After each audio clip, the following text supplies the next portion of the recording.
गंगा किनारे बसी ये प्राचीन नगरी, जहां मंदिर, घाट, गलियां और श्रद्धालुओं का मेला सदियों से लगा रहता है। 2016 में जब सरकार ने कहा कि बनारस को स्मार्ट सिटी बनाएंगे, तब कई लोगों ने सोचा होगा क्या वाकई ये पुराना शहर आधुनिक हो पाएगा। 10 साल बीत चुके हैं। अब आइए देखते हैं काशी सच में कितनी स्मार्ट हो चुकी है। सितंबर 2016 में शहरी विकास मंत्रालय ने देश के 27 शहरों को स्मार्ट सिटी मिशन के लिए चुना था। वाराणसी भी उनमें शामिल था। तब से लेकर अब तक करीब 1000 करोड़ रुपए खर्च हो चुके हैं और इन पैसों ने शहर की सूरत ही बदल डाली है। क्या क्या बदला है? सबसे पहले नजर जाती है रुद्राक्ष कन्वेंशन सेंटर पर। यह इंटरनेशनल स्तर का बड़ा हॉल है जहां अब बड़े बड़े कार्यक्रम होते हैं। फिर है नमो घाट, आधुनिक सुविधाओं से लैस, जहां श्रद्धालु आसानी से स्नान और पूजा कर सकते हैं। ट्रैफिक की पुरानी समस्या आपको याद है, घंटों जाम में फंसे रहना? अब कई जगह आधुनिक पार्किंग्स बनाई जा चुकी हैं। शहर के कोने कोने में करीब 3000 कैमरे लग चुके हैं।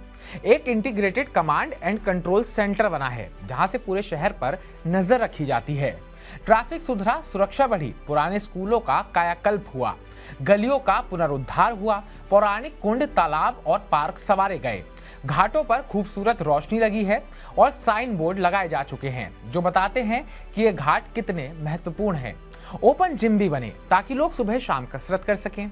वाराणसी स्मार्ट सिटी लिमिटेड के chief general manager Amrendra Tiwari कहते हैं, किसी भी शहर को उसके मौजूदा स्तर से और बेहतर बनाना ही उसे स्मार्ट बनाना है। उन्होंने बताया कि ये परियोजनाएं केंद्र और राज्य दोनों सरकारों की मदद से चल रही हैं। नमो घाट, कंट्रोल सेंटर और सिगरा स्पोर्ट्स कॉम्प्लेक्स जैसे बड़े प्रोजेक्ट पूरे हो चुके हैं। स्मार्ट सिटी बने बनारस को, क्या पॉजिटिव बदलाव देख रहे हैं?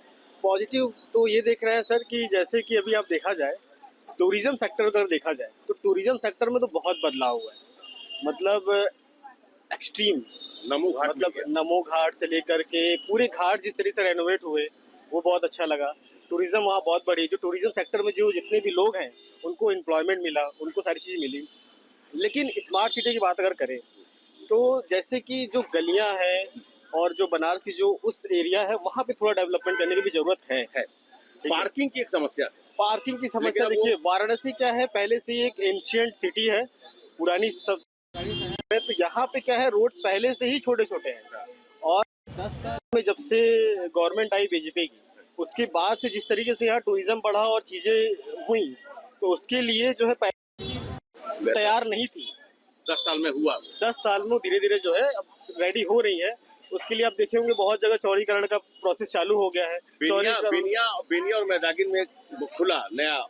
बेनिया मैदागी तो ठीक है, आपने देखा ही किस तरीके से दालमंडी टूटी और उसको जो है चौड़ीकरण में लाया गया। इवन आउटर एरिया जैसे रामनगर है और भी जैसे एरियाज है, लहतारा का एरिया हो गया, वो सारे चौड़ीकरण में धीरे धीरे आ रहे हैं। स्थानीय लोग कहते हैं कि पार्किंग और ट्रैफिक सुधरने से अब आने जाने में आसानी हो गई है, मूलभूत सुविधाएं बढ़ी हैं। स्मार्ट सिटी बनने से बहुत बदलाव हमने देखा। जैसे देखिए बनारस में सीसी कैमरे की व्यवस्था हो गई है। पहले से मतलब चोरी हो ही नहीं सकता, अब तो चारों तरफ कैमरे ही कैमरे हैं। और फिर नमो घाट देख लीजिए आप, पार्किंग सुविधा हो गई है। मैदागिन पार्किंग देख लीजिए आप, और बेनिया पार्किंग देख लीजिए। जैसे हो गया आप पूरे चौराहा, पूरे बनारस चौराहा देख लीजिए तो सुंदर करने हुआ है स्मार्ट सिटी बनने के कारण से।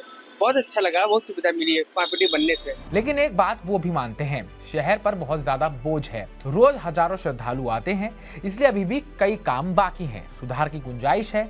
आगे की योजना में पार्क और हरियाली बढ़ाने, डिजिटल लाइब्रेरी और कम्युनिटी सेंटर खोलने तथा स्कूलों को और स्मार्ट बनाने की बात कही गई है।